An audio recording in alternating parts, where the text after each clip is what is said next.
Hey folks, we are going to continue working asset production for the Spelljammer Combat and Exploration book that we've been building. Give me a second here to fix my screen, check my signal, and drop a note on Twitter, etc., to get things up and running here. And then, oops, let me move my microphone here within range. And then we'll hack at this for maybe an hour or so. We'll see what we get done. So first, I want to check my signal here real quick. Check my signal here real quick. Check my signal. Sounds like a signal. Coolio. If you follow me on Twitter, I've just posted that I'm live on Twitter. So if you want to find out when I'm live in the future, you could consider following me on Twitter at Phil Kearney, like my name of the channel below. And I'm just going to shoot out a howdy to folks across the Discords real quick, and just walk through my spiel real quick, and then we'll get into the asset production. So hey, my name is Phil. I create RPG supplement PDFs. I focus mainly right now on 5th edition Dungeons and Dragons. There's a slew of work that I've already produced on the DMsGuild, actually in the description down below. You can click on any of those links to those books. Any book that I produce is going to be 100% free preview. So pick a specific book that you might be interested in learning more about. Go down to the product page level. And if you're on a mobile phone, you're going to see an eye icon on the right-hand side of the screen. And if you are on desktop or tablet, you'll see the book cover on the left-hand side, and underneath it you'll see links. The link that says full preview is the one that you want to click. If in either the case of the full preview link or the eye icon, it'll open up a PDF. You'll be able to read the entire document cover to cover. Between the books that I have posted down below, there's maybe like 150 different illustrations between the book covers and all the interior art that I produced in the process of making those books. And beyond that, if you're a D&D enthusiast, obviously there's a lot of mechanics here. You can run anything that we have built from level 1 to 20. So if you're an art enthusiast, check out the artwork. If you are a D&D enthusiast, certainly be welcome to take a look. If you like what you see, consider making a purchase to support the growth of the channel. And definitely please help out with a like, a subscribe, hitting the bell, so that the algorithms understand that long-form art production like this are interesting. This channel is about building PDFs. So we've been building this Spelljammer Combat and Exploration document. Here you can see that we've gotten edits back from Adam Hancock, who's pretty famous for Orcan and an Elf Had a Baby. As well as Baldron's Guide to Kingdom Building. This is a 100-page document at this point. And you can see that we've got most of it broken down into 2-column formats, and we've started placing like the blank spots where different image assets are going to go into. So there's, we've spent, this is like the 107th episode of this stream since August 17th last year when Spelljammer got released. We started streaming content about Spelljammer in general, starting at that point, and this is where we're at now. We started off with not having a book, and we went through the process of building it out. Now that it's back from the editor, and now that we've got it back, we're doing the page layouts now, which are mostly boring, and I don't stream hardly any of that content, but we do have some episodes of me actually doing page layout. But we've built a pretty consistent language at this point for like what we want the fonts to look at, and like the lighting and the colors that go along with this. We don't have a background built yet. So once all the pages are properly done, we'll then be able to build the page dressing, the background texture, and we'll be able to drop it in basically as a watermark into the background of this Word document before we fuse it into a PDF.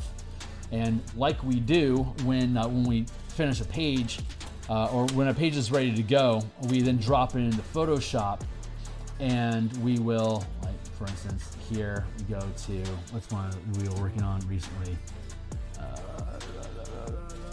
The 500-foot scale samples. You can see that we then take we scroll down to page, what is that, page 12? We scroll down to that page.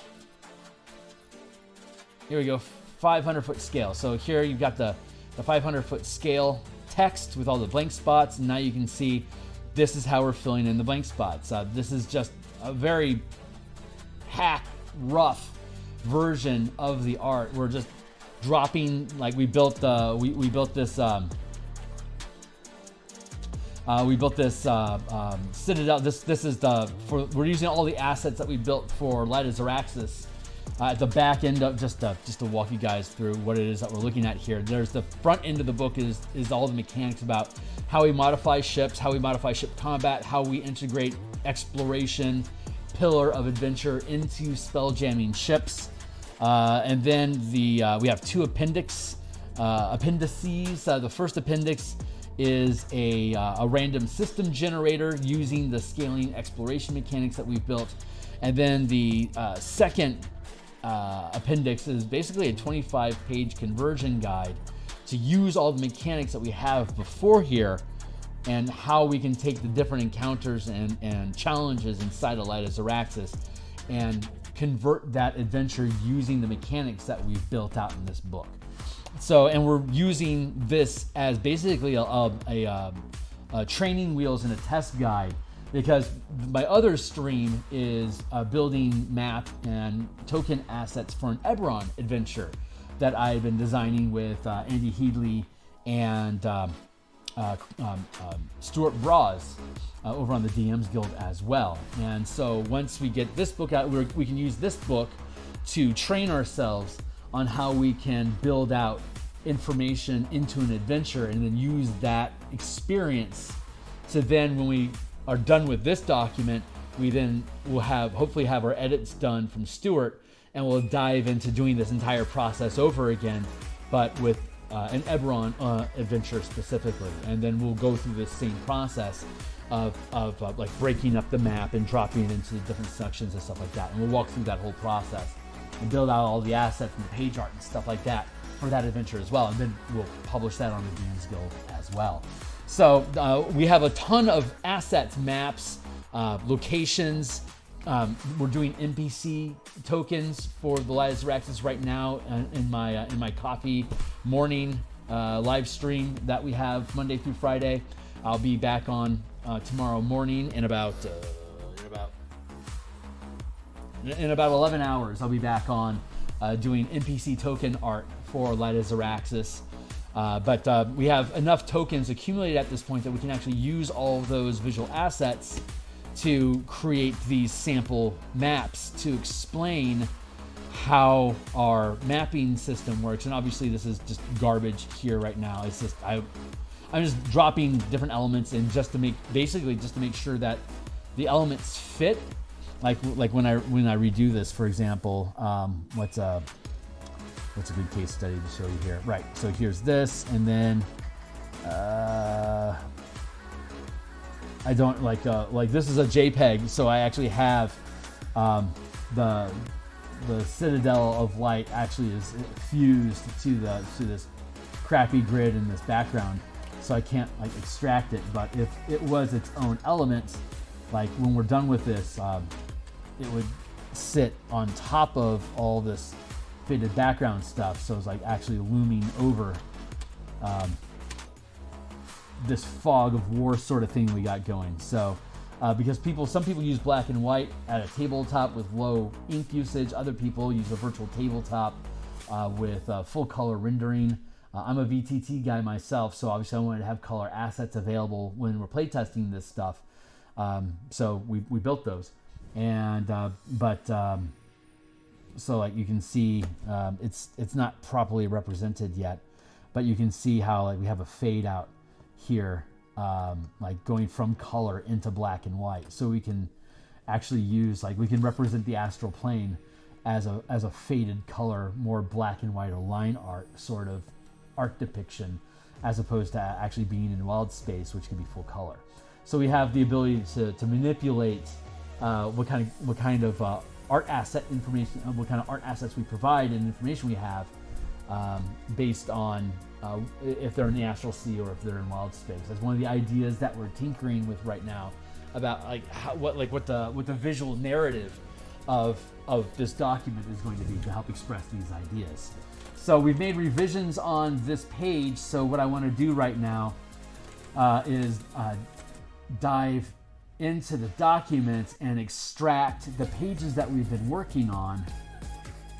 I haven't done here's all the combat stuff that we built for like different weapon properties like melee ship weapons and ranged ship weapons, and how to build squadrons of ships and how to operate them. How would you command squadrons of ships? And then squadrons are basically like commanding multiple ranged siege weapons at the same time. So here we have a breakdown, but we haven't actually done the page layouts. We just dropped them into two. We did the fonts and then we dropped them into two columns, but I still need to break up the text to accommodate image space, like the ranged ship weapons here. Like that would be starting on its own page down here. And then we have all this room here for siege and mounted tentacle weapons. We could depict those down here with an illustration. We got like siege grappling claws here, and we've got mounted grappling claws here. So you have all these different types of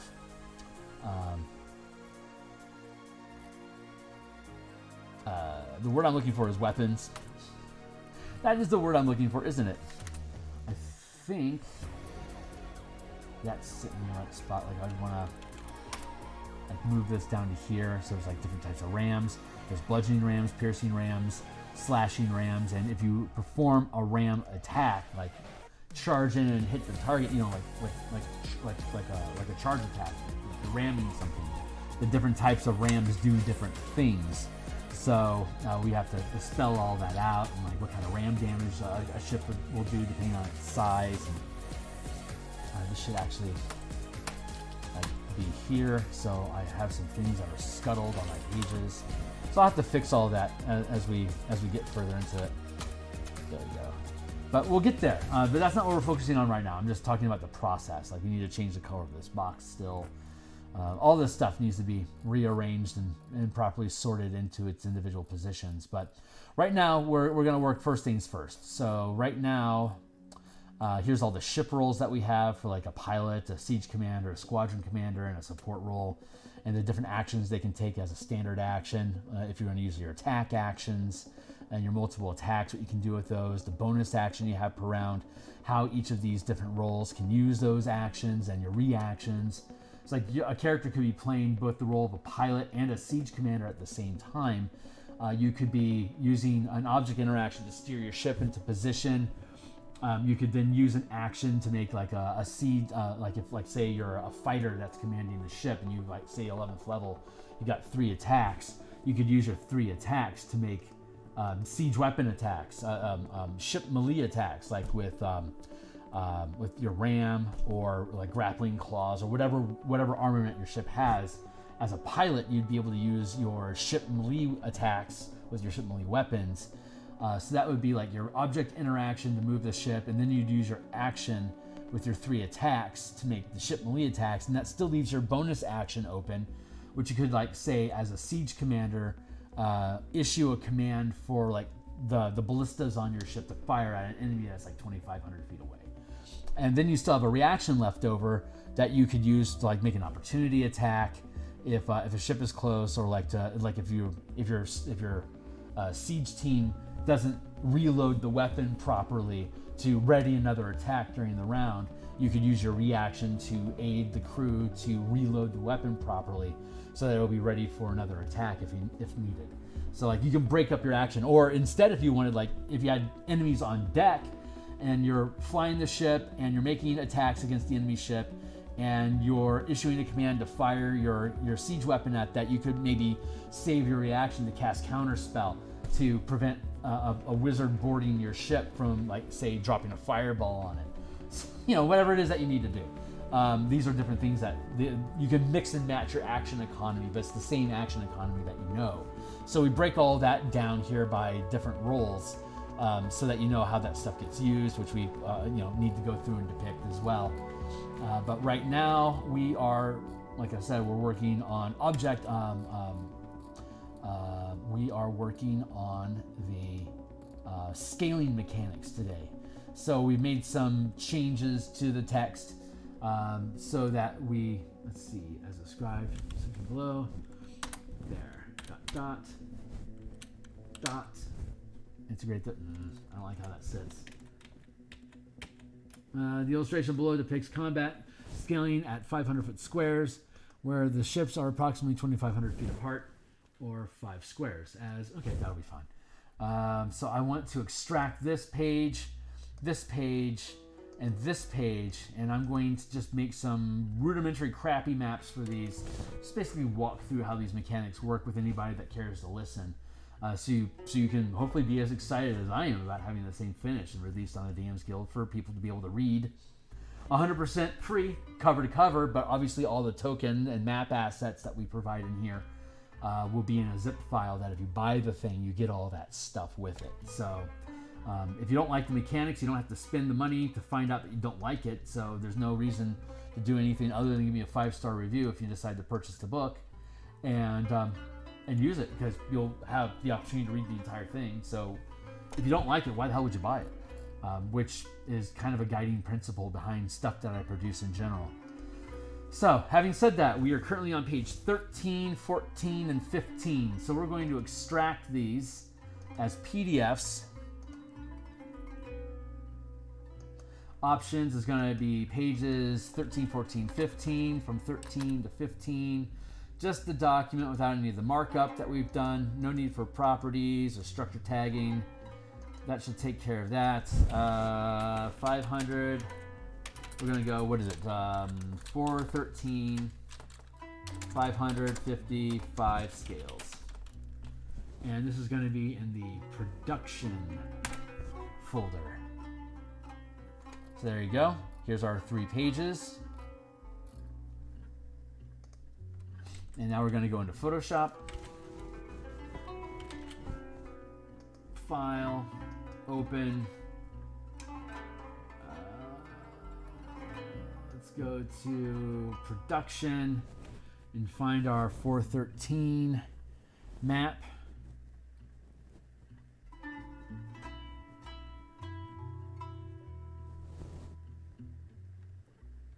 There it is, 413. Now I want to grab all 3 of these pages. Okay, cool. That's the 5 foot, and you can see that there's no background here, so we can drop in backgrounds as we need. Once we settle on what that background image or texture coloring should be, then that'll make life a lot easier. But for now, we're going to grab this revised 500. We're going to grab and highlight it, and then we're going to go to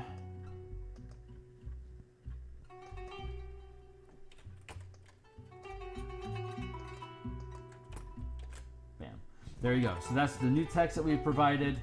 I'm going to save this real quick.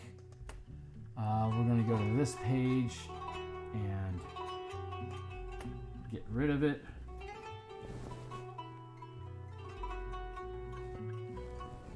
Save? No. And then we're going to go to the next page.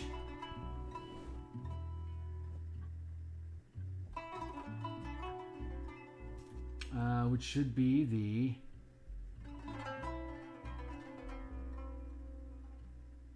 SE14 50-foot scale, and then we'll remove the text there, and then let's go to the 50-foot scale. Grab all this, copy, and then we go to the and then paste, it drops into position, and then we'll close out that document since we don't need it anymore. Blip equals no. We'll save this one, and then last page, we'll go into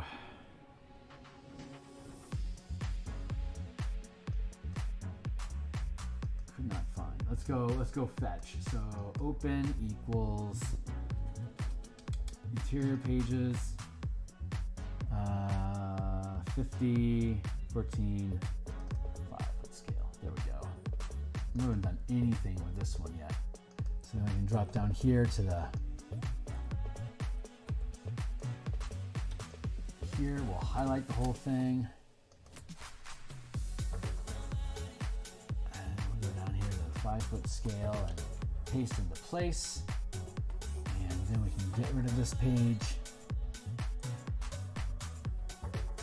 Delete the elite. I'm not sure how we're laying out page 5 at all. So this is all highly experimental work that we're doing right now. What I am going to do is, that's our background, so I'm going to duplicate this layer. And then we're going to go down to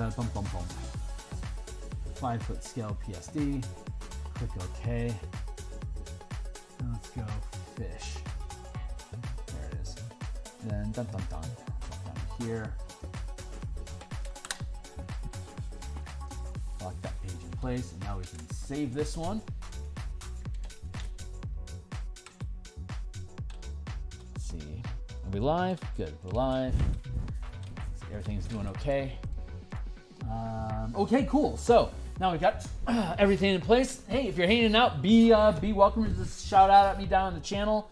If you're just trying to absorb what it is that we're talking about and watch the process, God bless you. Thanks for showing up. I need to set a timer. I work in 20-minute bursts. It's 7:12 here in Seattle right now, which is like 10:12 in New York. So cheers if you're awake. I will be here for another, I've got a 20-minute block. I'll be checking out at 8:52. So I've got a 100-minute block, 5 20-minute bursts.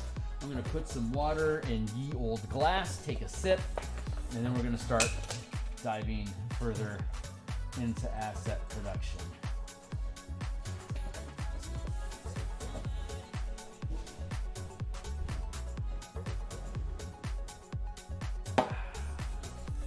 All right. Let's see what we can see.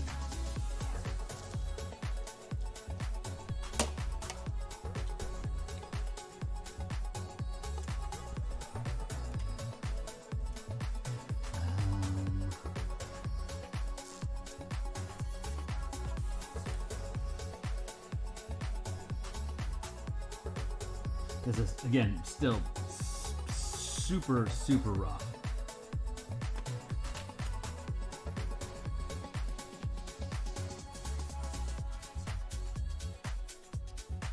But we'll eventually be able to build little tags here.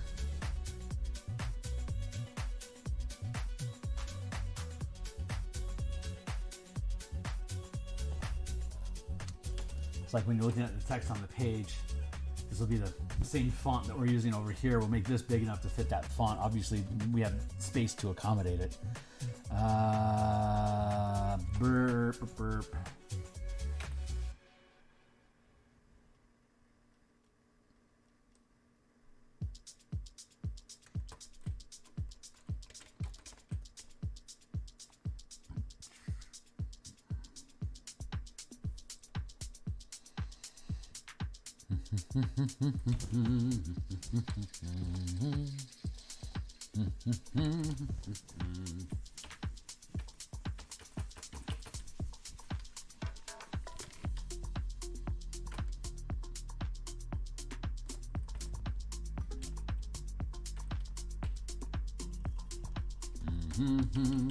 Something like that.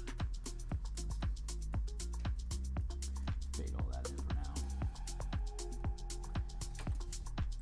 Okay, so if you're at the 500, so this is this Citadel of Light is it's a 1 mile structure according to Lazaraxis. So if we're breaking this as a sloppy ass map, but if each one of these squares is 500 feet, obviously you can tell that this butterfly sits in a 1, 2, 3, 4, 5, 6, 7, 8, 9, 10 by 10 square space. It's faded. I mean, you can't see through the fade right now, but the full thing's there. It's just arranged poorly, but we'll get there. So this is a 1 mile by 1 mile block in a 10 by 10 square space. And each of these star moths, which we have here, here's a star moth. A star moth is 200 feet long. So it kind of like a tiny flying creature, or like a halfling, or like a small sized creature. it can fit inside of, these are horrible squares because of all the weird lineage going on, but once we clean it up, each one of these can fit inside of a 500-foot scale when you're looking at the 500-foot scale, just like a pixie fits in a 2.5-inch space at the 5-foot scale, but normally when you're like on a VTT or something like that, it's just going to fill the 5-foot square. You just know what its actual size is. It's just being represented that way. So this works, this uses basically all the same physics that you see in 5th edition combat. Action economy, rules of movement, opportunity attacks, except that the scale is different, so you have to take that into account. So these two ships here, like if this hammer ship were to move 1, 2, 3, 4, 5 squares, it would then be adjacent to this ship here, and all 3 of these ships would be able to conduct ranged attacks against each other using siege weapons like ballista and mangonels, or mounted weapons like harpoon slingers or arcane cannons, as well as throwing spells at each other if you have enough reach, or if you amplify the spells to be able to reach that far. And then these ships can close to a 50-foot scale. So what we don't have here is space to depict moving into that 50-foot scale. So what we want to do is save this and then move to the 50-foot scale. So here we're looking at, I need to rearrange how we're depicting these. So I'm going to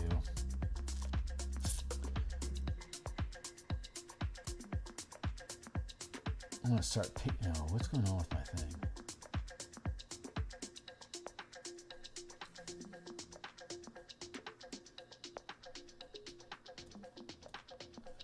Show me.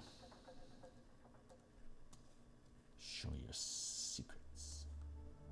There. Lock, unlock, trash. Trash folder. Let's see. We've got a group of, got nothing going on there. We've got ships here. Let's see.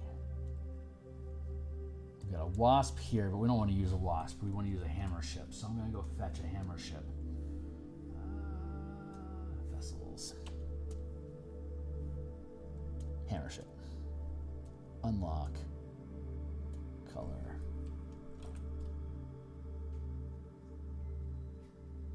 Here's a 250-foot hammer ship.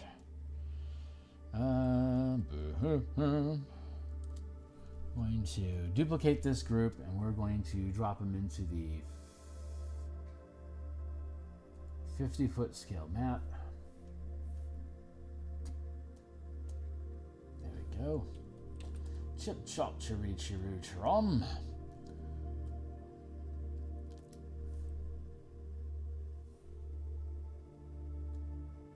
Merge down.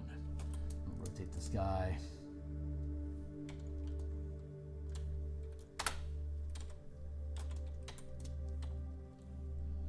Where's my wasp at? Glunk.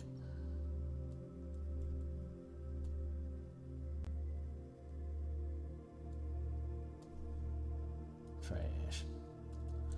Call this hammer.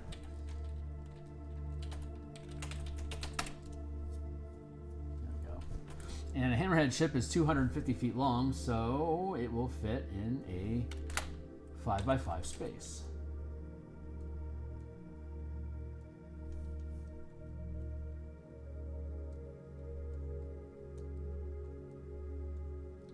And as we've discussed before, if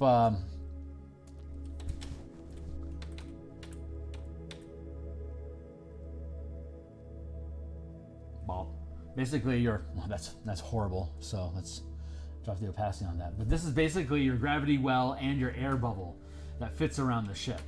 So we make it spherical. We don't do the weird oblong stuff. It's just spheres or squares in D&D. It's a lot easier to say that the gravity well and the air envelope that your ship has fills the space your ship occupies. Like, that's a lot easier. You don't have to think about it nearly as much. And honestly, it makes math a lot easier for figuring out how many critters you can have running around inside of your air bubble for 100 days at a time.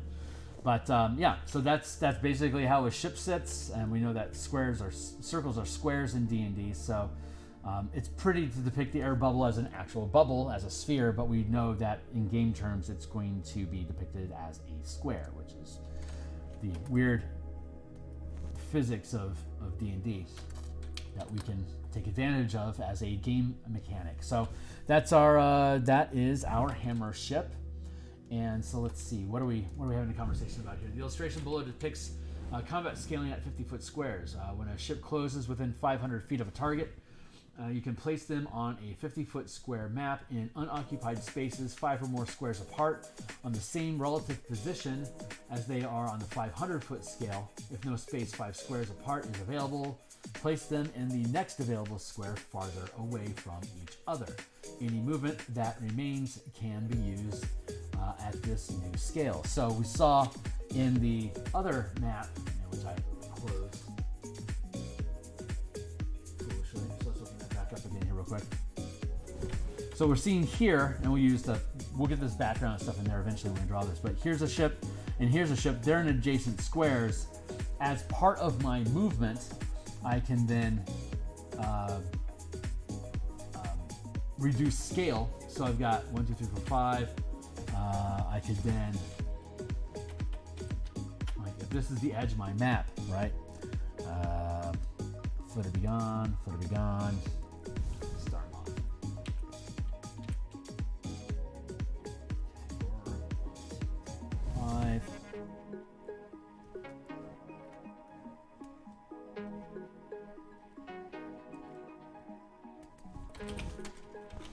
Start them off, and I can duplicate this layer.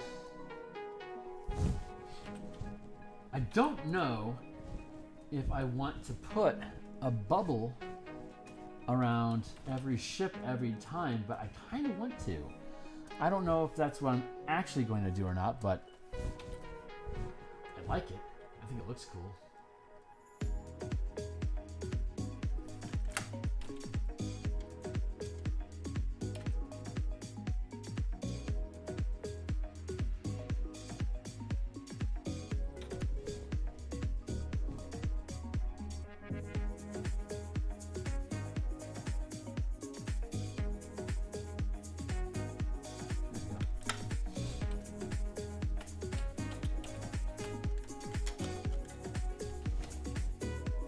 Oh, that's what's going on. I get it. Cool.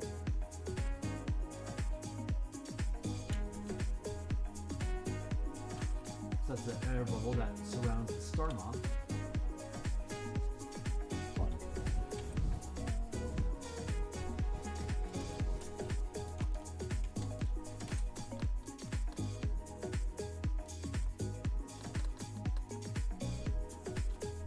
Oh, I get it now. That makes sense.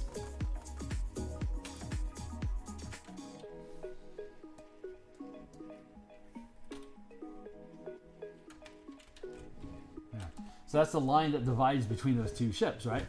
So if I get rid of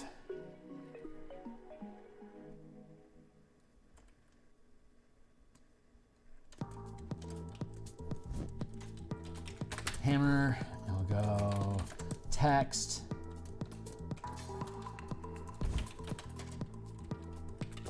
star moth,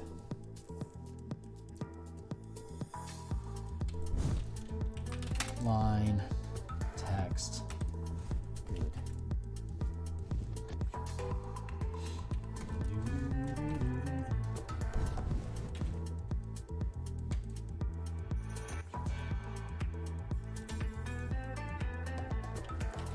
So a hammer ship has a ram, has a bludgeoning ram, and a star moth has a slashing ram. It's basically like a giant blade on the front of the ship, which can be used to conduct combat. So the reach of a ship's melee weapon, their rams, is the same size as the space that the ship occupies. So a hammer ship can theoretically, or in practice, if you are within 1, 2, this is a 5x5, this is a 4x4. So if the hammer ship gets within 1, 2, 3, 4, 5 squares, it can effectively conduct a ranged melee attack. Let's verify to make sure that those are accurate rules. So let's scroll down here.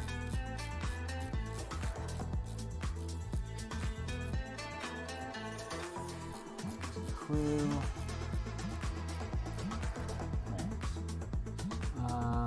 Let's see, the reach and damage dealt by a ram is determined by the space the ship occupies, as it says here. 50 foot, 100 feet, 150 foot. So, there we go. A hammer ship is 250 feet, so it occupies a 5x5 square. So it can hit up to 3 squares away. So for the hammerhead to ship to hit the Star Moth, it needs to be 1, 2, 3 squares away. It can effectively hit. Kind of like how you can swing a weapon. You don't necessarily step into each other's space to do that. It's just D&D mechanics. While the Star Moth has a reach of 100 squares, so it would need to move within reach here. So 1, 2 squares away. This is as close as they need to be for the Star Moth to be able to hit. So there you go. That's your scaling map. And so let's return everybody. So you make your movements, and then you can make your attacks. And if ships are within 50 squares of each other like this, then you can close distance again to a 5-foot scale. So I'll make sure I've got my maps covered here. Let's see. Instead of placing a large grid of 50-foot squares for ships to maneuver between, you can instead keep a grid map of your ship position. Okay, great. So instead of placing a larger grid of 50-foot squares for ships to maneuver between, you can instead keep a 10x10 grid map with your ship positioned at the center. When you move within 500 feet of a target, you can place the target in its own 10x10 grid adjacent to yours in a position relative to yours at the 500-foot scale. For example, the illustration, let's see, this illustration, the illustration here depicts 2 Star Moths and a hammerhead ship on separate 50-foot square grid maps. This separate map represents the relative positions of each ship in battle at this scale while still present on the 500-foot scale map B. If you choose to increase scale from 50 to 500 feet squares while moving during your turn, set aside the 50-foot square map and place any relevant objects on the 500-foot scale map in adjacent squares relative to their position at the 50-foot scale as depicted in the illustration to the right. So we want to build out that map. Let's see, so we're going to need a 10x10 grid to be able to accomplish that. So let's go over here to our craft. Yeah, and let's go to our grid.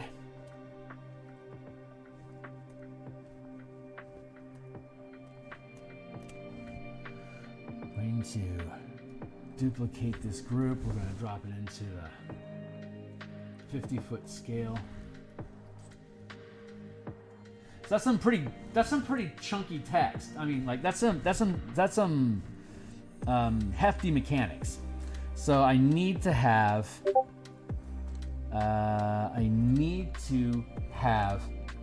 the word I'm looking for. I need illustrations to be able to spell this stuff out so that people can see what's actually happening. So let's see. I'm going to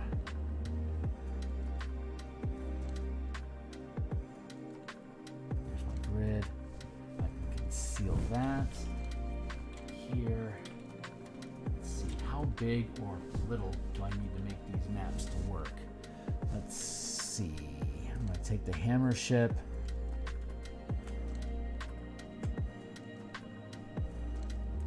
Let's grab that grid.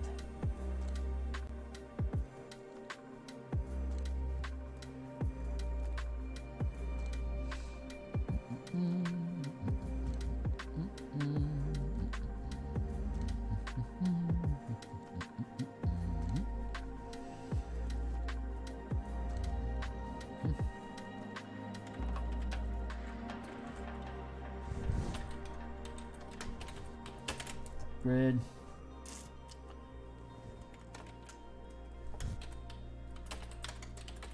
Bottom grid. Drop all that in the trash. Drop the trash to the background. Let's see. Top grid. We can take this. We can build.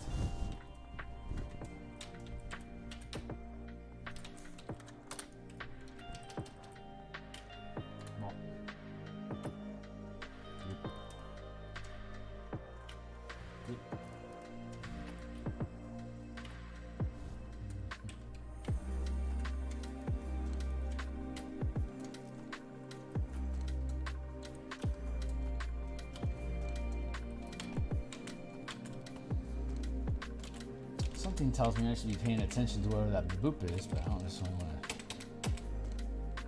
to share what that baboop was, so give me a second here.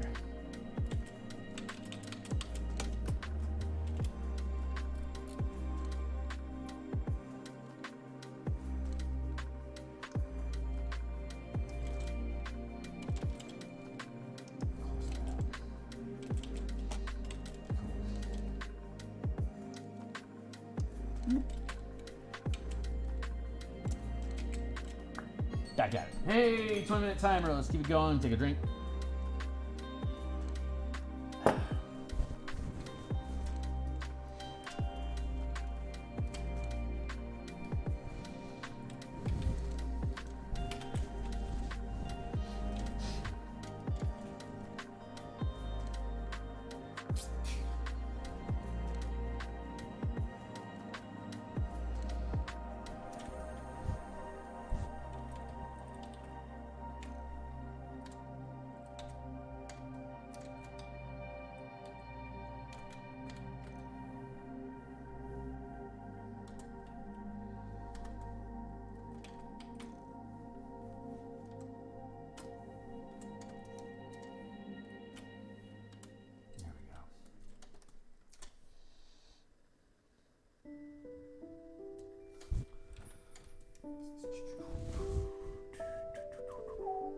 Let's go with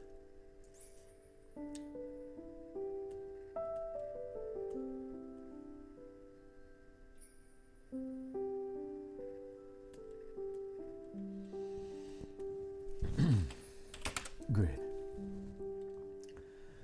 Line.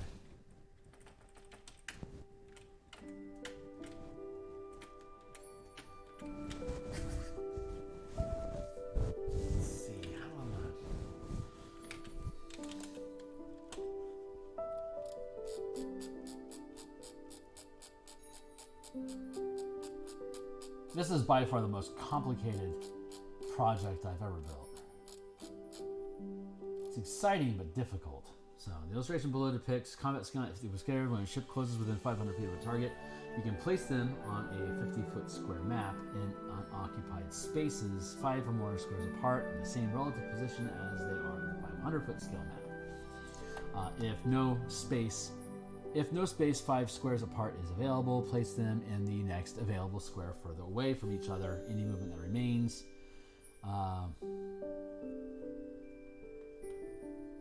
Any remaining movement. Any remaining movement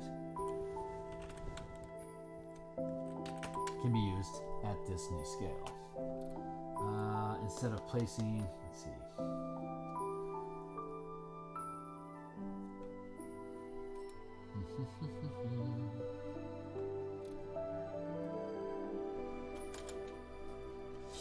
Cool. Now let's see. We got the here. Let's duplicate these layers. Bump, bump, bump. Beep.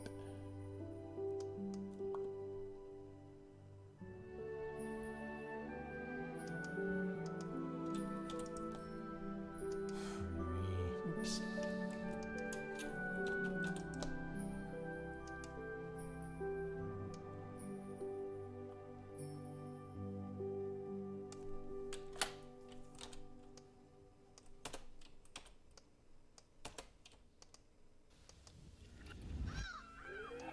Found something in here. Why aren't you moving?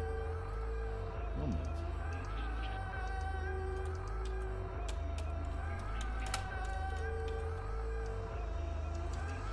Here.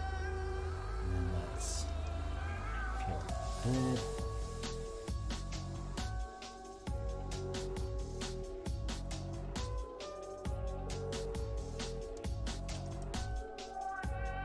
This looks like it can work.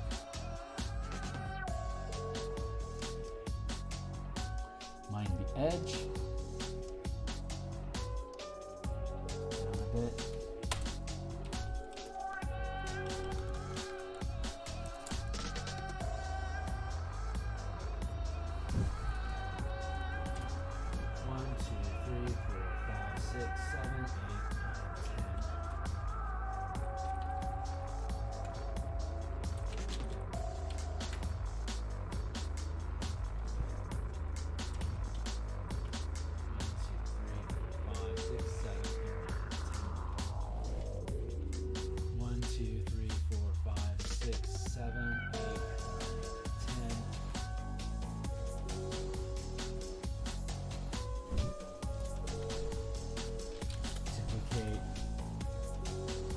Transform.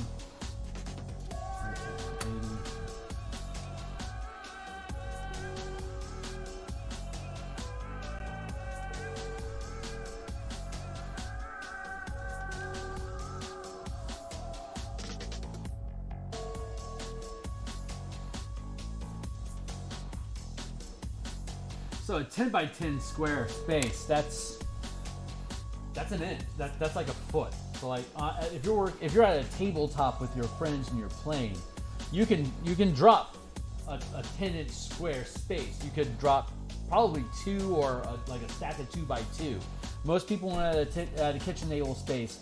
ChessX is the scroll company, and one of their most popular grid sizes is a 24 by 36, which means you can place 2 by 3, 6 total 10 by 10 square grid maps and still have room to spare.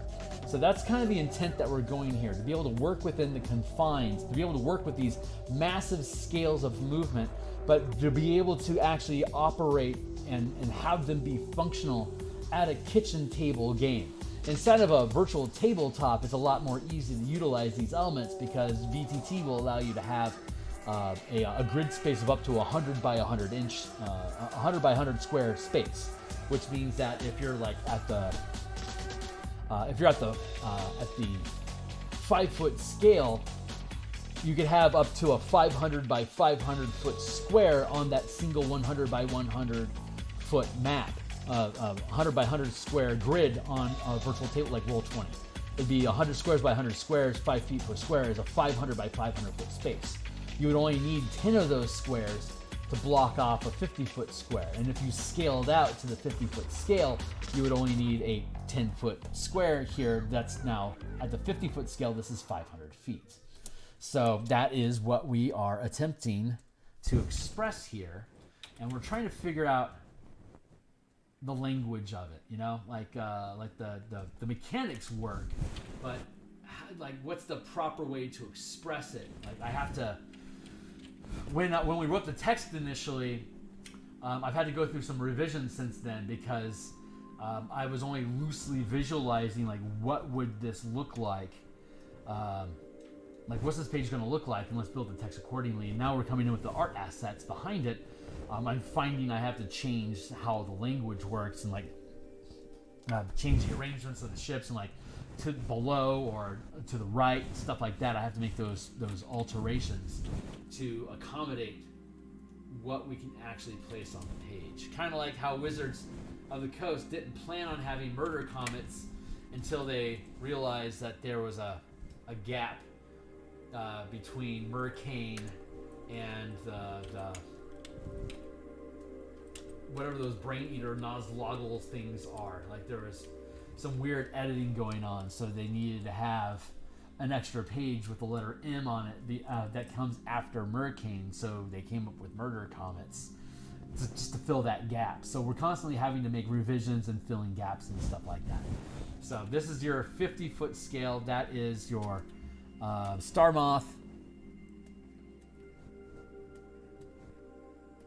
We can duplicate this.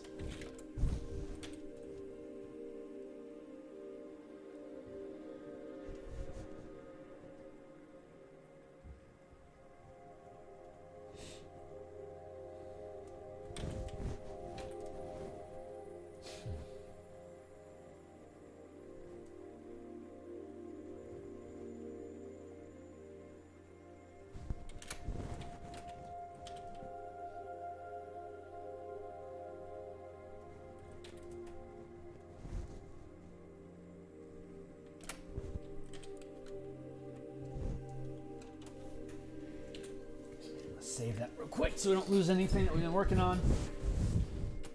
And then we can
transform. Bump, bump, bump, bump, bump.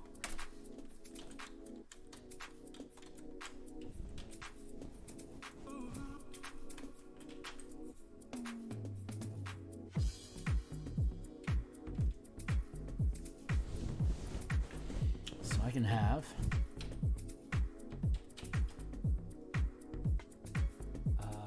example, the illustrated depicts two storm moths and a hammerhead ship on separate 50-foot scale grid maps.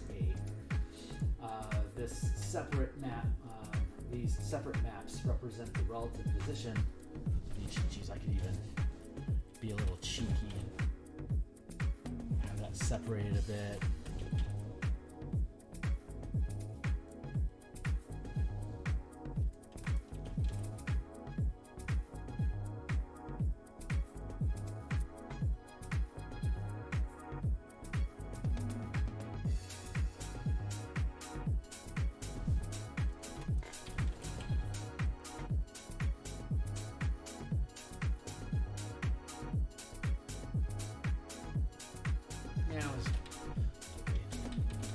Too much cheekiness, don't need it.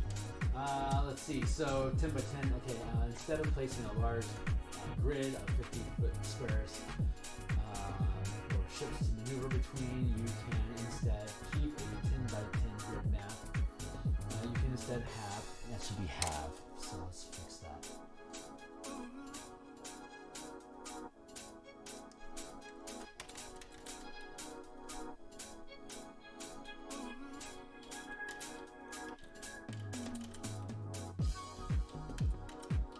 Instead have a 10 by 10 grid map.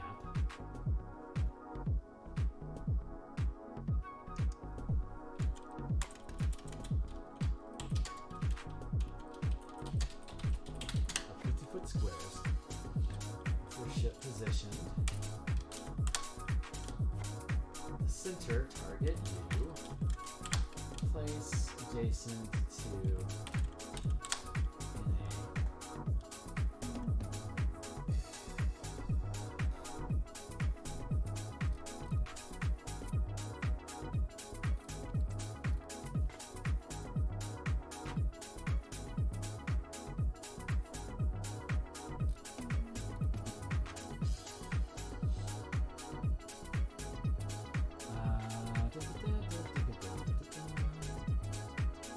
Okay, so let's see. So for example, okay, great. So we fixed that. We said have a 10 by 10 grid map with your ship positioned at the center. When you move within 500 feet of a target, you can place the target in its own 10 by 10 grid adjacent to yours and position relative to yours at the 500 foot scale. For example, the illustration depicts 2 star moths and a hammerhead ship on separate. I should switch this up, so I should have it right as depict 2 star moths and hammerhead ships on at the 500 foot scale as A, and then B, and then underneath it, each ship is placed in its own 10 by 10 grid space while still present on the 500 foot scale map above. If you choose to increase scale from 50 to 500 feet squares while moving during your turn, set aside the 50 foot scale map and place any relevant objects on the 500 foot scale map in adjacent squares relative to the position at the 50 foot scale as depicted in the illustration to the right of the C. So I need 1, 2, 3. So I can take this, and I'll first change up.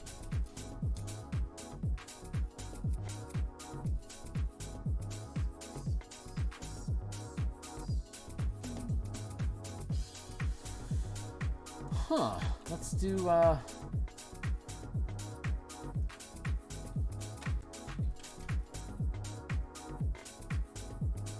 do it like this instead.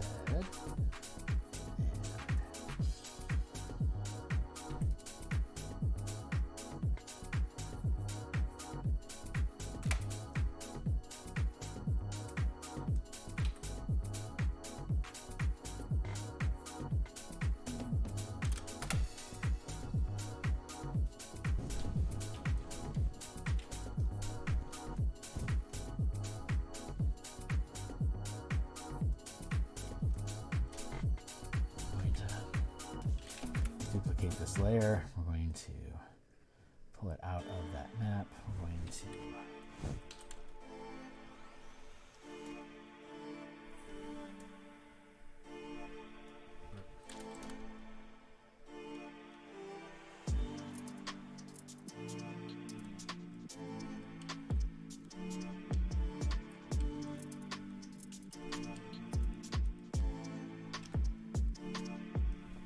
okay, we can do that. Now we can take the whole thing.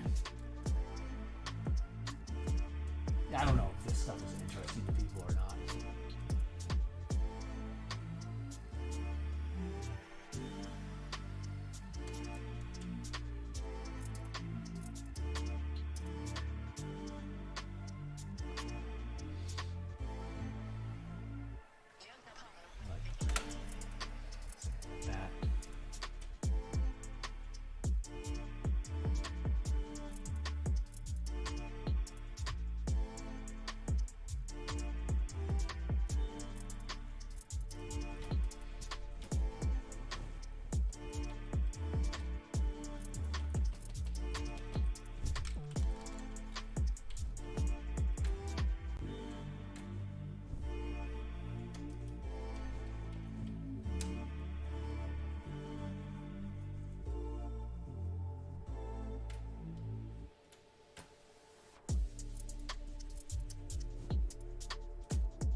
I do like the sphere because it lets me freewheel around. Like, you can always tell the spacing on it regardless of its orientation. Facing doesn't matter at all in Spelljammer 5th edition. Like, it is irrelevant. So it's fun to be able to spin the ship around and face whatever way you want. You know, for the lulz. So, let's see. That is there. That is there.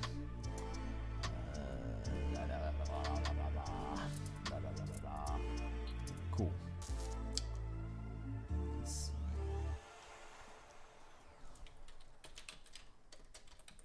Top illo, Bottom 50.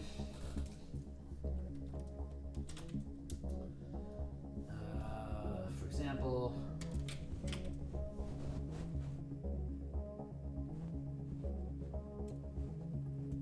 let's do this.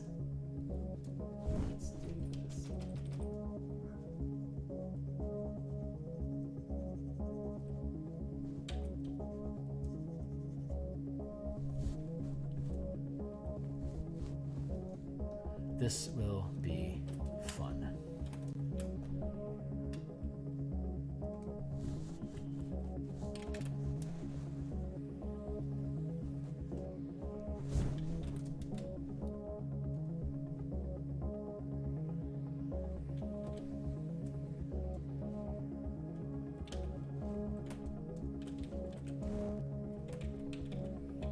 What did I do wrong? I obviously did something wrong.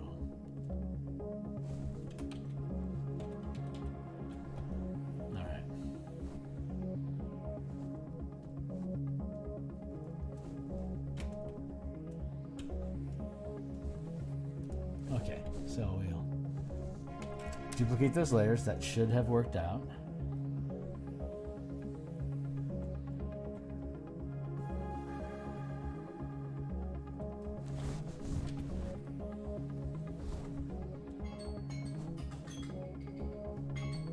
Huh.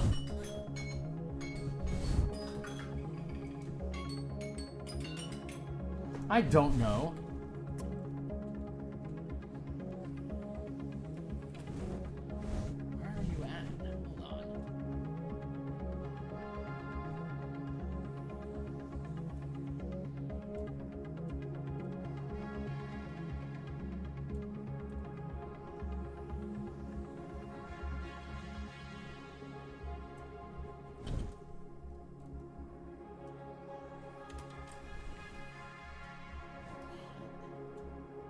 Oh! That explains that, because I'm inside the wrong grid. Okay. There we go. Okay, life makes sense again. Thank you. Oof. Let's see. 500 lower.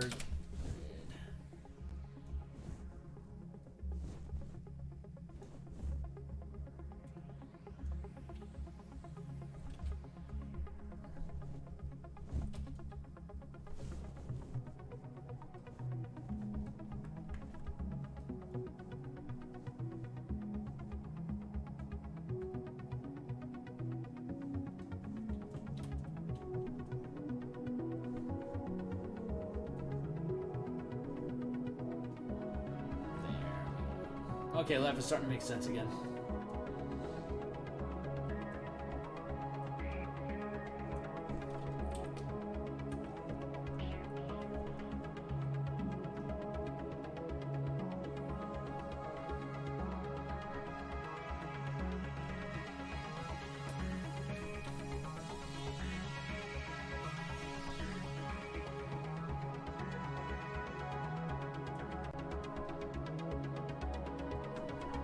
Oh my god, it's tiny. We don't need that to be so tiny.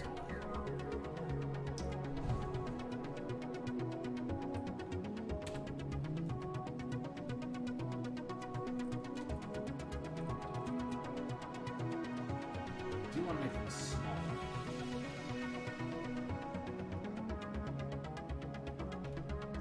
Something like that. So let's do that.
provide all these tokens in the if you pick up the book, you know, you get all these tokens with it. So it's not like you have to design any of this stuff for yourself. It's all readily available for you.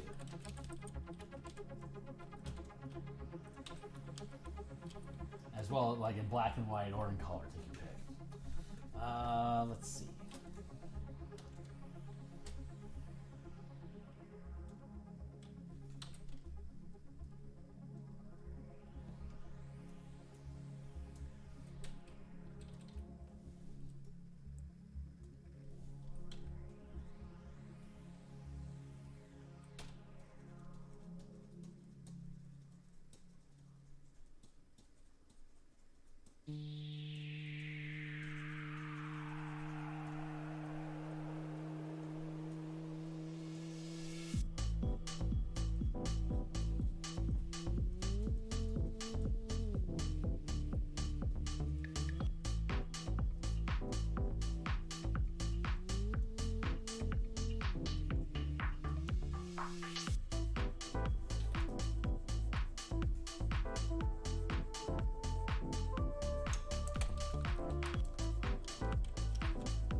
Okay, is this accomplishing what we needed to do?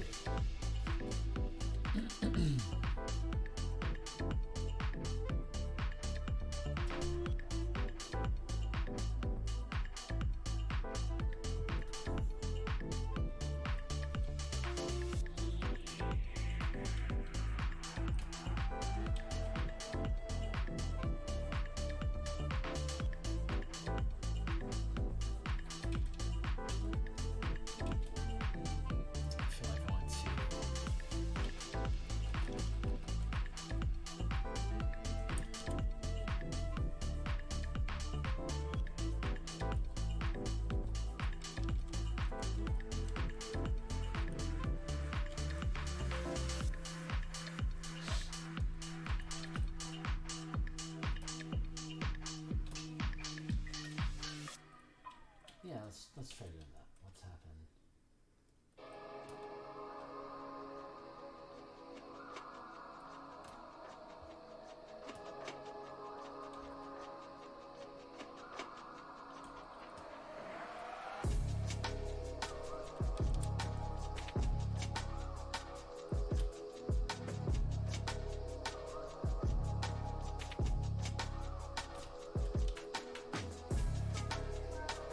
It's designed to make all the massive space manageable. So we'll see manageable on the next page. See how manageable this stuff can actually be. So let's make this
That's not accurate.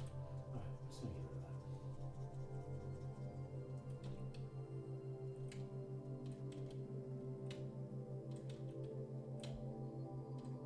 No, that's not accurate either. I'm just gonna go with that.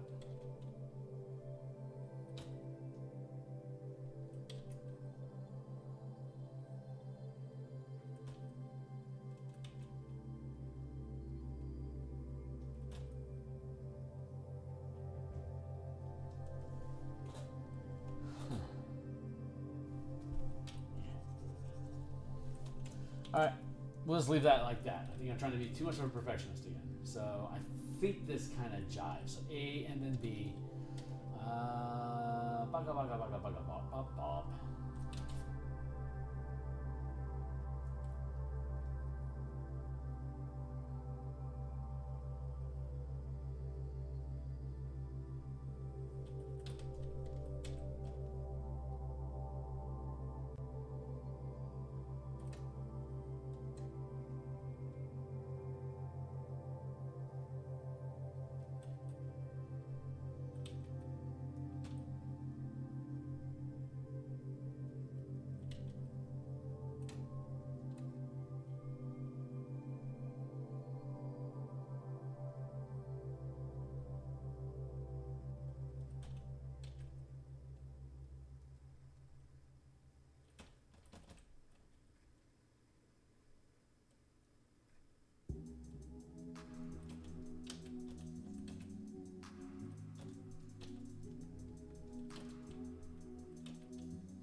you want to do that? I'm trying to see if there's icons so that we can create to make these things make sense.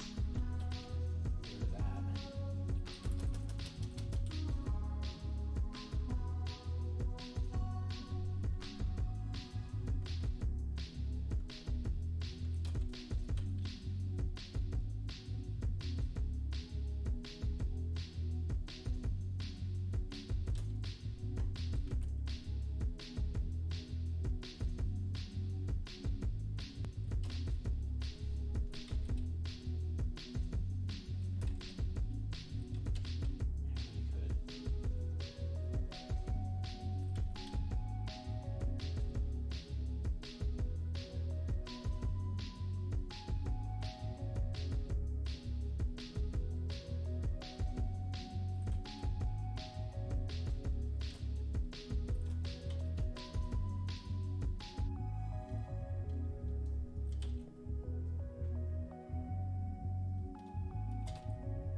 Interesting. Might be too small. It's kind of a neat idea, though.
That kind of makes sense.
I hear you, buddy. Where are we at? 8:20? Okay.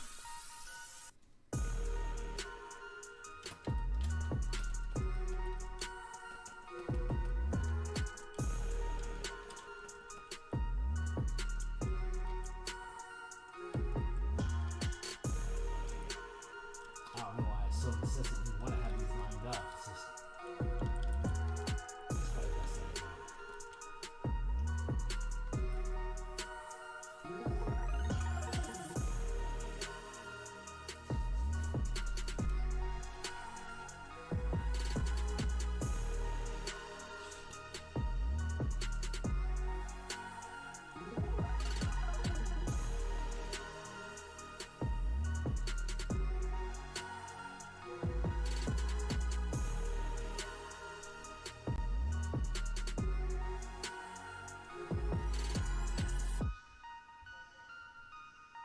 Oh, okay. What if I did this?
Screw that for now.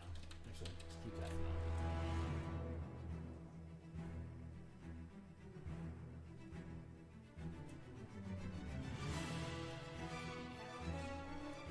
A, B.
I feel like I could. Set this up.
I could take this text and just break it here, like here, here, here, here, and then break this to here and here, and drop in frame here, and then like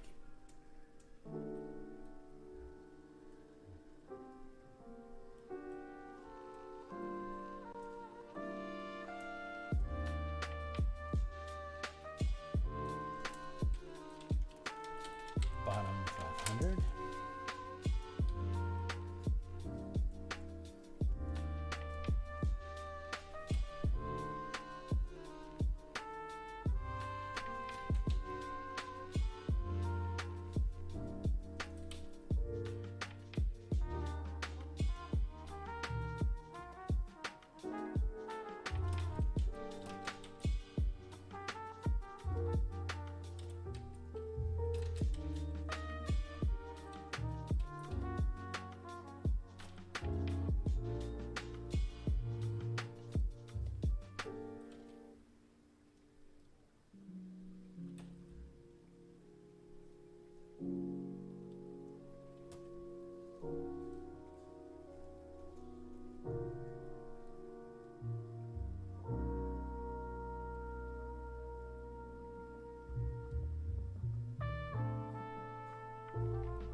Maybe I want to take this large map and make it smaller like this one, so I can have these 2-3 things interacting here, and then show movement from the hammerhead ship.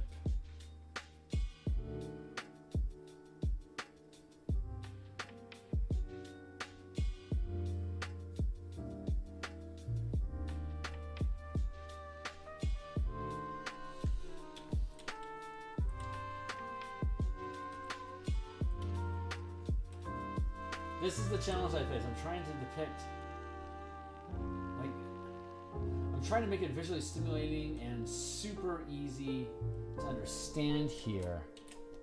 I'm just going to leave that like that for now.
Maybe.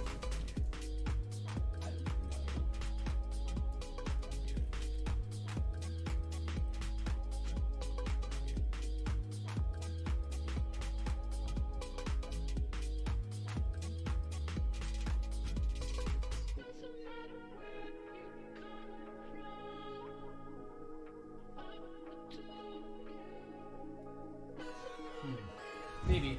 I'm going to save it for now. We got other things we want to play with before I run out of time. So here's the 500-foot scale. Or the 5-foot scale. The 5-foot scale is by far the most problematic scale because of the size of stuff. So the illustration that we haven't drawn yet to the right depicts combat scaling at 5-foot squares. When a ship closes within 50 feet of a target, you can place them on adjacent 5-foot scale maps with the ships 5 squares apart in the same relative position as they are on the 50-foot scale map. So if no space is available, place them in the next available square farther apart from each other. For example, the illustration to the right, which we have yet to depict, a flitter and hammerhead ship on a 50-foot scale map. This separate map represents the relative position of each ship in battle at this scale while still present on the 50 and 500-foot scale maps. Hello. When a ship is 50 or more feet away from any target at this scale, they can be removed from the 5-foot scale map and placed on the 50-foot scale map in adjacent squares relative to the position at the 5-foot scale. There you go. This is the standard scale for combat in D&D, where the characters can be placed on the map, moved, take actions as normal. If the amount of space available to play can't accommodate the full depth plan of the ship, instead, ships can be segmented into blocks of 10 by 10 grids to focus on only the portions of the ship relevant to the current encounter. For example, the illustration to the right depicts a flitter adjacent to a 50-foot section of a hammerhead ship with a boarding party of elves moving from the flitter onto the hammerhead ship.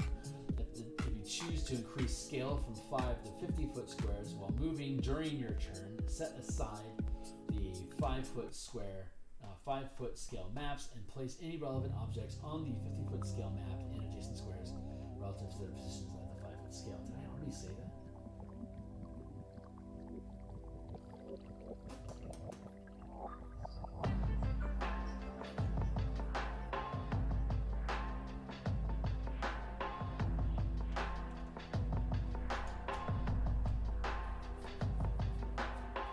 Oh, yeah, that's already done the paragraph. Killer.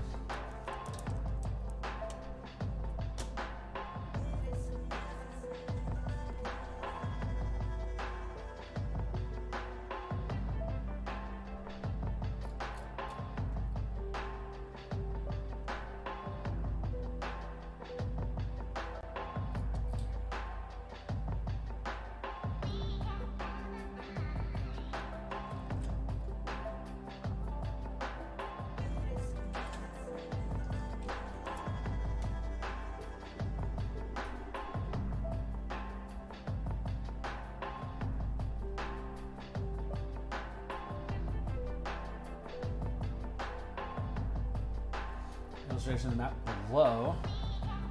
And then you can potentially have this mixing theory of mind. Here.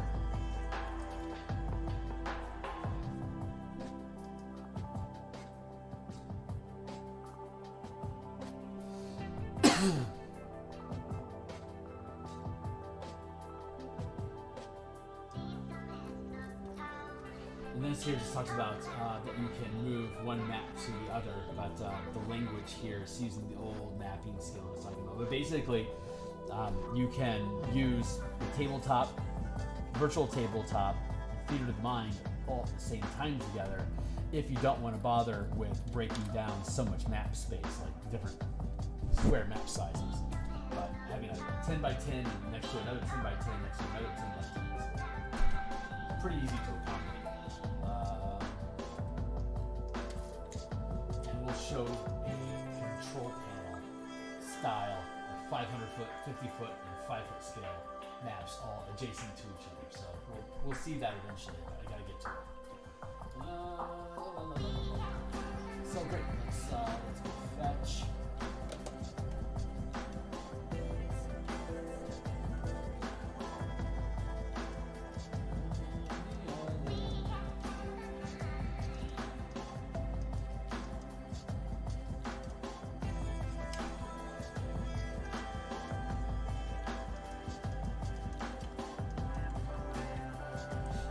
Duplicate these layers. Get them onto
Okay, so let's try doing this instead.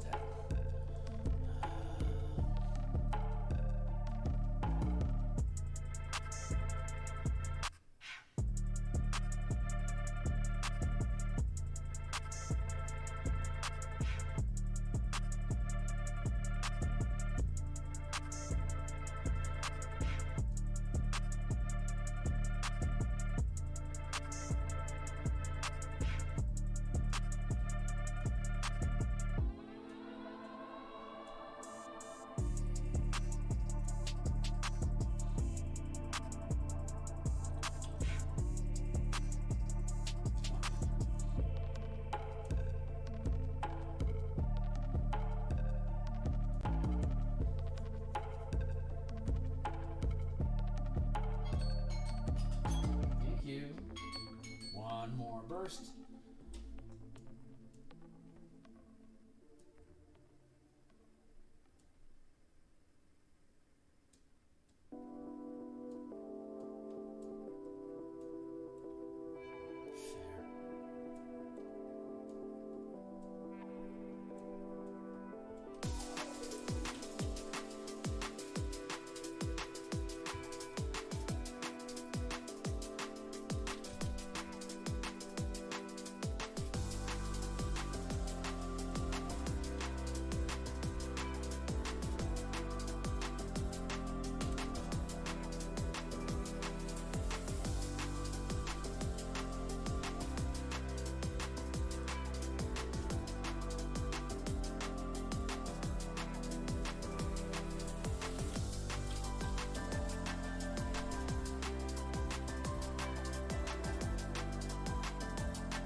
2, 3, 4, 5, 6, 7, 8, 9, 10.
Text, arrow,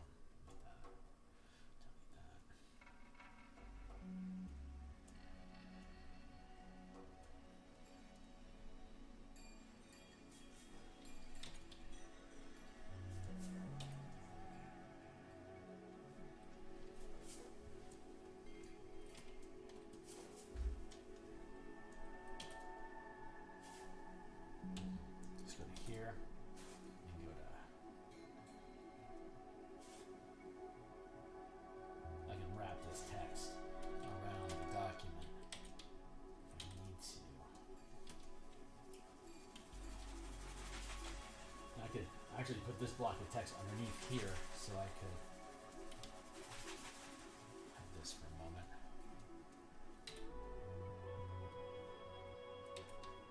I can push this down to here.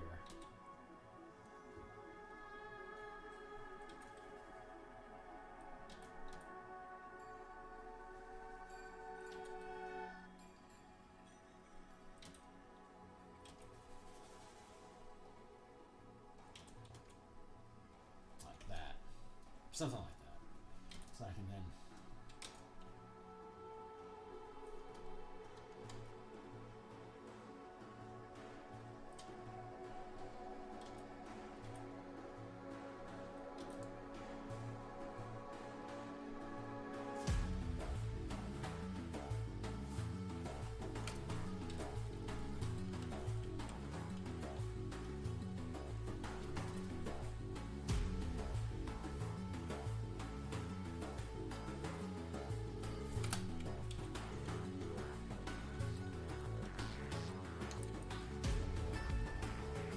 Super fuzzy, but we have a. Oh, actually, we got one over here.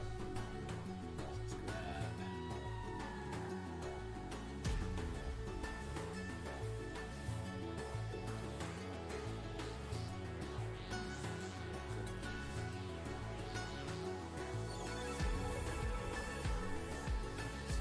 Duplicate that group. 5-foot scale. Enter.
Let's go to the vessels.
So we got 1 section, 2 sections, 3 sections, 4 sections.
So when we provide the asset mirror, when we provide the assets, it's right here again. when we reproduce the, like when we drop, okay, so this is a 50-foot scale token that we have for the ships, right? And obviously,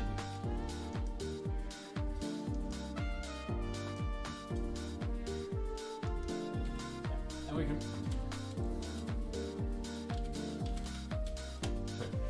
reduce this to a 5-foot, 500-foot scale, phase 1. Say inside of one square, the 500-foot scale, and then we have this 5 by 5 at the 50-foot scale, and then we can break this up into 1, 2, 3, 4, 5 different 5-foot squares, so you can see, like, grind all the way down to the 5-foot scale without having to have 250 inches worth of space. That's the problem with this hammerhead ship, that if we're going to have this at the 5-foot scale, and you want to use if you want to use miniatures on it at 1 inch a piece, and it's 250 feet long, that's 50 inches. That's 50 inches that you have to have. That's a 6-foot mat. That's a that's a 4-foot mat. It's like,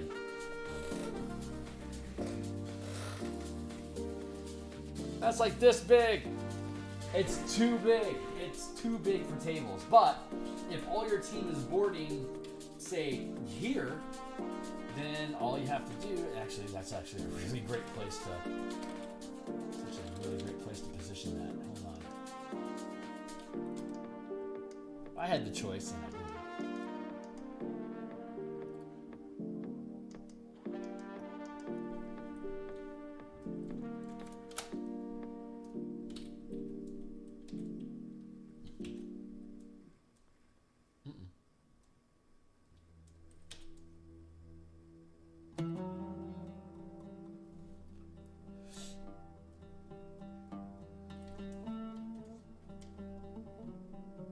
Instead of here, I would go for, say,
It's so much easier to explain this stuff verbally than written. That's why they pay us the big bucks. Frustration will be worth it, man. It's going to be awesome.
There, so in a 10 by 10 space, you can have all of your mass scale combat, or your the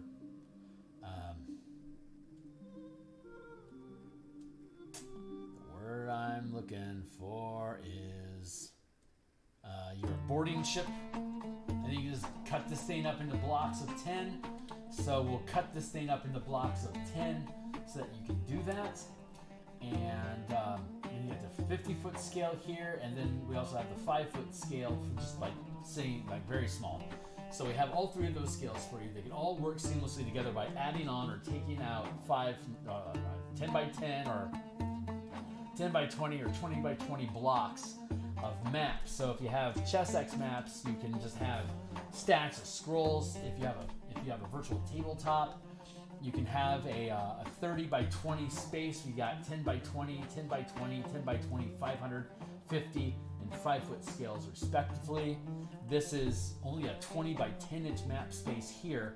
So this is really manageable on a tabletop, like a physical tabletop, just to have this thing represented, especially if we're, you can just like sketch this out really quickly or use the assets that we're going to have in the zip file when this thing is ready to go. So it becomes very, very easy to be able to just drop these things onto your tabletop. So we can have, we could recommend 11 by 17 pages, like legal sheets that we use a lot in our mapping processes, 11 by 17 page. That's 10 inches wide and 15 inches long. So you can have a 2-inch, a 10 by 20 space on that single page, or you could do 8.5 by 11s and just have it. 8.5 by 11 is too small, so 11 by 17 would be ideal to have that size of paper to be able to spit that out. And Yeah, man. So that's the time that we have for today. It's 9 o'clock, so I gotta get on with my night, and that's my time to stream. I hope some of this stuff is making sense because these visual assets are challenging. Just flat out, they're challenging to build. So we're trying to figure out. We're trying to build language here to make this more easy to understand. But I think it's a lot easier to understand watching the video than it is probably to read it with diagrams. That's what's so tricky about this. Is making sure we have good text and visual elements to help make sense for people. I mean, we'll have a link to these videos on the product page once it publishes, and you'll be able to read the whole thing 100% for free. So like, if you don't get it and you decide you don't like it, then it's not going to cost you anything. But if you get it, if I do a good job with it and you get it, then this completely just changes so much. Not only just spell jamming in general, but this scaling system works with practically any and everything that you would possibly want to do in D&D involving different size scales. And when we get into the Dragonlance conversion of armies, you commanding a platoon of soldiers against Takesis's army, and we convert the board game into our mass combat system. We can do similar stuff to this. So I want to make sure. God, I just hope I do it right. So let me know if this is making sense. Let's drop a comment. Let me know if this is coming across and you're getting it. I'm in that imposter syndrome stage where like I know this thing works. I know this is valid. We've play tested the heck out of it. It works great. It's just how to explain it in a book where I can't just talk at you and you can watch the things move around. Like that's so much easier. So God's willing, we're gonna figure it out. This is by far the most difficult part of the book. These 3 fucking pages. If we can figure out these 3 pages, we'll the rest of the book is going to be easy. We just got to lock in how to change, like make sure people get that you can change the scale of combat by just these 10 by 10 blocks that you can completely change the focus of your game. I hope I figure it out. So wish me luck, guys. I'll be back in the morning. I'll be back in 9 hours to continue token art. So I hope to catch you guys all there. And I'm going to save that. We're going to continue with the commander. We're going to continue with commanders, which commander elves. And then we'll get to the pilots. Then we'll get to Zedalia. And then we'll be done with elves. And we can build some commoner passengers, commoner human, human sailors, and then we can get into the Yogi, Umberholt slaves, Topola and her autognomes, and then the vampirates, the captain, the ghost, the vampirate crewman, and the vampirate pilot. That's 4 there. 5, 6, 7, 8, 9, 10, 11, 12. And then we have to do the second wind with the GIF. That's 13. Hadozi, 14. The second one pilot is 15. We can reuse the same crew again, so it's 15 tokens. And then from there, we go to Doom Space. And then there's the Artux, the Kreen, the Okokra, Merkane, Hadozi. 5 more, so 18. God damn. So we have, I think, 18 more tokens to do. Fuck. And that should cover everybody. So at least sufficiently enough to do what we need to do. So we got a lot of tokens to do. So stick around. We'll figure it out, and we'll get the thing done. And then we'll put it on DMsGuild, and hopefully you guys can enjoy it with us. So I will see you in 9 hours. I appreciate you guys showing up and checking it out. Thanks a lot.